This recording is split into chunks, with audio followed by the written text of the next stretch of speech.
El Real Betis Balompié es campeón de la Copa del Rey. Por primera vez de la temporada 2004-2005, el conjunto de Manuel Pellegrini consigue levantar un título más que importante. Yo creo que un trofeo, que es un premio para un proyecto que es bastante interesante en España, con jugadores de muy alto nivel, con un estilo de juego ofensivo, un equipo que también, lastimosamente, no pudo competir bien en la Europa League perdiendo contra el Frankfurt, pero que está peleando por esa cuarta plaza para entrar en la próxima edición de la Liga de Campeones de Europa, y que yo creo que en esta Copa del Rey ha demostrado que es un equipo que está en crecimiento y que tiene condiciones para poder pelear por ese top 4 en la liga y poder jugar la Champions de manera más constante.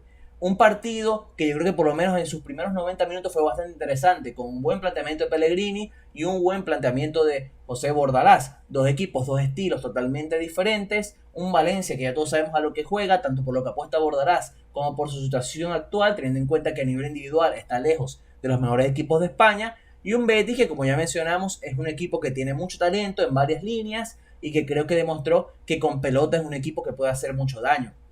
Para eso vamos a revisar un poco la pizarra, sacando un poco lo que es la prórroga, donde pasaron muy pocas cosas, y teniendo en cuenta que en los penales al final terminó jugando otro tipo de cosas que no se pueden analizar por lo menos de manera previa. Al final en los penales solamente falló Musa, el atacante estadounidense, y fue Miranda el que le dio el título al conjunto sevillano. Ahora vamos a poner la lupa un poco en lo que fue el partido y vamos primero con los planteamientos. Primero vemos al Betis jugando con su característico 4-2-3-1, con una línea de 4 bastante marcada, con Bellerín y Moreno por los laterales, William Carvalho y Guido Rodríguez en la primera línea de volantes, Juanmi, Fekir y Canales por detrás de Borja Iglesias. Después vemos a un Valencia que plantea una línea de 3 en el fondo, Fulquier y Gallá como carrileros, Guillamón e Ilais Moriba como volantes centrales, Hugo Duro y Carlos Soler actuando de diferentes roles, y un Gonzalo Guedes como principal referencia ofensiva.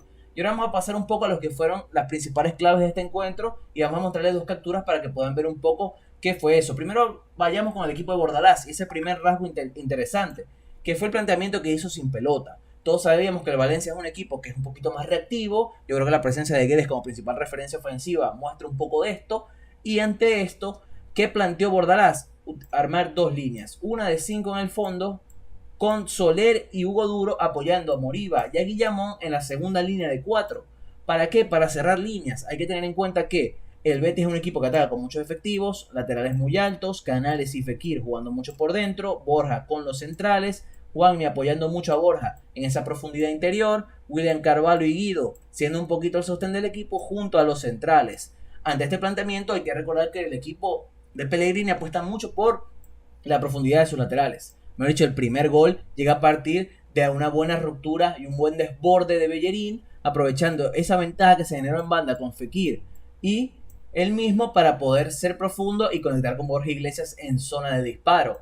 Al final, la intención de Bordalás era neutralizar ese pequeño compás, era tener dos jugadores en banda para que no se generara ese 2 para 1 en contra del carrilero y a partir de ahí ser mucho más sólido. ¿Qué pasaba con el Valencia? Yo creo que es algo que podemos replicar un poco con el Betis. En ese primer tiempo las líneas defensivas tuvieron un nivel muy bajo.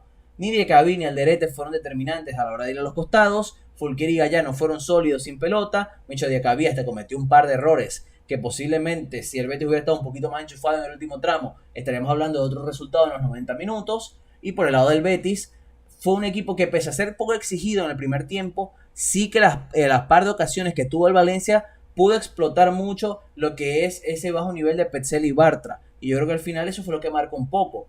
Que ambos equipos, cuando tuvieron sus oportunidades, la marcaron. El Betis sí que generó muchas más oportunidades, pero creo que viene más de la mano por los errores constantes de la defensa del Valencia. Yo creo que sacando el partido a partir de eso, vemos un Betis dominante con pelota, con mucha esférica, intentando ser agresivo, tener y atacar, generar oportunidades, a partir de la movilidad de un futbolista, que era la de Fekir. ¿Por qué? ¿Qué pasaba con esto? Y es que al final el Valencia, cuando se posicionaba así bien y el Betis no llegaba y no generaba ventajas por fuera, era Fekir el que tenía que descender para poder recibir pelota. Porque al final vemos cómo el Betis no tenía líneas para progresar.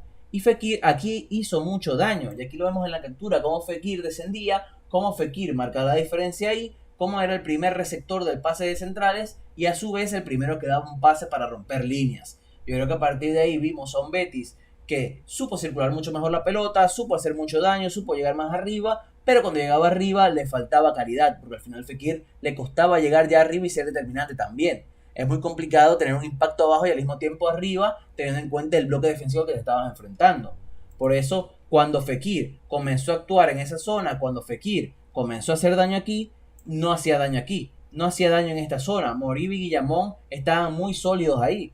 Y cuando Fekir volvió a estar aquí, buscó esta espalda, no había quien filtrara. Y los volantes centrales, tanto Carballo como Guido Rodríguez, cometieron muchas pérdidas en esta zona. Y en esta zona, cuando la recuperaba el Valencia, desplegaba Guedes, desplegaba Hugo Duro, aparecía Gallá, también Fulquier podía ser un poquito más ofensivo.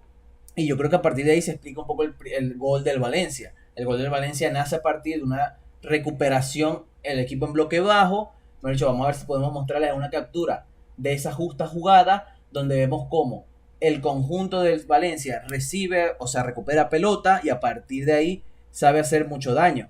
Aquí tenemos una captura un poquito más abierta, ya un poco con el plano más general. Cuando el Betis recupera pelota, cuando el Betis consigue tener la esférica, juegan de primera intención 2-3 jugadores, recibe Carlos Soler en banda, cuando recibe de primera intención busca el Moriba, y ahí se genera esa ventaja que estamos viendo, ahí se genera esa posibilidad de correr, tener espacio para hacer daño, y ahí el Valencia supo ser muy efectivo, porque al final en esa jugada que vemos queda mal posicionada la defensa del Betis, porque Petzela termina muy abierto, al final Guido es el que queda entre comillas como central, y en vez de hundirse, como hacen los centrales en ese tipo de jugadas para poder correr al delantero que está haciendo el desmarque, Guido sale como un mediocentro al final de su posición. Pero pese a que está jugando como defensa, actúa como mediocentro, libera el espacio, el otro central queda pagando, pero es el Bellerín el que queda pagando, queda atrás, y al final es que vemos cómo Hugo Duro puede hacer esa ruptura y define de manera sensacional ante Claudio Bravo. Un partido que yo creo que estaba muy marcado por estas dos posturas, un equipo con pelota, un equipo sin ella, haciendo daño. Pero en la segunda parte cambia un poco el escenario, por lo menos los primeros 10-15 minutos. Y es que el Valencia consigue posicionarse mucho más arriba. Y yo creo que eso es muy interesante de hablarlo porque pese a que todos esperamos a un Valencia siempre muy reactivo, siempre intentando hacer daño, siempre buscando contragolpear con velocidad, tuvo unos tramos de ataque posicional que creo que fueron bastante interesantes. Porque consiguió activar una zona donde el Betis estaba mostrando muchos problemas, donde el Betis no conseguía hacer daño. Y a partir de ahí es que vemos a un Valencia mucho más agresivo, mucho mejor y mejor parado en campo rival, con sus tres centrales casi que en campo contrario, con los dos carrileros bien fijos arriba para hundir a los laterales rivales, con Hugo Duro apoyando mucho a Guedes haciendo este movimiento, pero con la pieza clave que es Carlos Soler. Carlos Soler fue, a mi criterio, junto a Guedes y Gabriel Paulista en la prórroga sobre todo, los mejores jugadores del conjunto de Bordalás. Soler actuó muy bien en este espacio. Y a partir de aquí, el Valencia supo conectar, llegar con más facilidad arriba y generar un par de ocasiones de bastante peligro.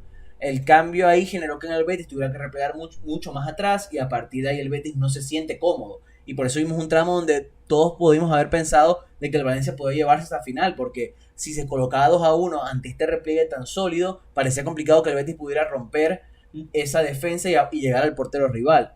¿Qué pasa en cambio? Otro detalle interesante, Guillamón trabajó muy bien sobre Fekir. Cada recuperación del Betis abajo que intentaba salir buscando a Fekir, Guillamón saltaba por él y los neutralizaba. Y a partir de ahí el Valencia recuperaba mucho más arriba y generaba mucho más peligro.